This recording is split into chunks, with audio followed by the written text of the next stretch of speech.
ആന്ധ്രയിൽ ക്ഷേത്രത്തിൻ്റെ മതിൽക്കെട്ട് തകർന്ന് 8 പേർ മരിച്ചു എന്നുള്ള ഷോക്കിംഗ് ആയിട്ടുള്ള ന്യൂസ് വരുന്നുണ്ട്. വിശാഖപട്ടണത്തെ സിംഹാചലം ക്ഷേത്രത്തിലാണ് ഈ സംഭവം ഉണ്ടായത്. മുഹമ്മദ് റഹീസ് വിശദാംശങ്ങളുമായി നമുക്കൊപ്പം ചേരുന്നു. റഹീസ്, എപ്പോഴാണ് ഈ അപകടം ഉണ്ടായതായി നമുക്ക് ലഭിക്കുന്ന വിവരം? ഏറ്റവും ലേറ്റസ്റ്റ് അപ്ഡേറ്റ്സ് എന്താണ് ഈ കാര്യത്തിൽ?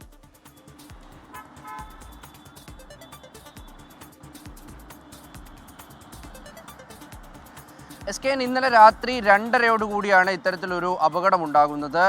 ഇന്നലെ ഈ ക്ഷേത്രത്തിൻ്റെ പ്രദേശത്ത് കനത്ത മഴയായിരുന്നു. ആ മഴയിൽ മതിലിടിഞ്ഞു വീണാണ് ഇപ്പോൾ 8 പേർ മരിച്ചിരിക്കുന്നത്. 4 പേരുടെ സ്ഥിതി അതീവ ഗുരുതരമാണ് എന്നാണ് ഏറ്റവും പുതിയ അപ്ഡേറ്റുകൾ വരുന്നത്. ശ്രീ വരാഹലക്ഷ്മി നരസിംഹസ്വാമി ക്ഷേത്രം വളരെ പ്രസിദ്ധമായിട്ടുള്ള ക്ഷേത്രമാണ്. ഇവിടെ ചന്ദന മഹോത്സവം അതിൻ്റെ ആഘോഷങ്ങളൊക്കെയും നടന്നു വരികയാണ്. അപ്പോൾ വർഷത്തിൽ ഒരു തവണയാണ് ഈ വിഗ്രഹം ഭക്തർക്ക് കാണാൻ കഴിയുന്ന ഒരു അവസരം ഉണ്ടാവുക. അപ്പോൾ അത്തരത്തിൽ ഇന്നലെ രാവിലെ മുതൽ പല ഭാഗത്തായി ക്ഷേത്രത്തിൻ്റെ പല ഭാഗങ്ങളിലായി ഈ ക്യൂകൾ ഉണ്ടായിരുന്നു ടിക്കറ്റ് എടുക്കാൻ വേണ്ടിയിട്ട്.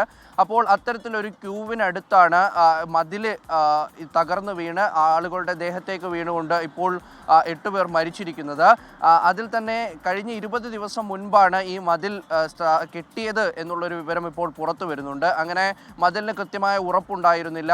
രാത്രി കനത്ത മഴ പെയ്തു. അങ്ങനെ രാത്രിയാണ് ഈ 2:30 മണി സമയത്താണ് ഇത്തരത്തിലൊരു അപകടം ഉണ്ടാകുന്നത്. അങ്ങനെ പിന്നാലെ തന്നെ SDRFിൻ്റെയും NDRFിൻ്റെയും പോലീസ് സംഘങ്ങളും പോലീസും ഒക്കെ അവിടെ എത്തി രക്ഷാപ്രവർത്തനം ആരംഭിച്ചു. ഏതാണ്ട് 4:30 അവിടെ ഉണ്ടായിരുന്ന എല്ലാവരെയും, പരിക്കേറ്റവരെയും ഒപ്പം തന്നെ മരിച്ചവരെയും ഒക്കെ ഇവിടെ നിന്ന് മാറ്റാൻ കഴിഞ്ഞിട്ടുണ്ട്.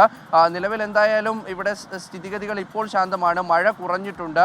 നിലവിൽ മറ്റ് അപകട സാധ്യതകൾ ഇല്ല എന്നാണ് ജില്ലാ കളക്ടർ അടക്കം അറിയിക്കുന്നത്. എന്തായാലും അർദ്ധരാത്രിയോടുകൂടി ഉണ്ടായ അപകടമാണ്.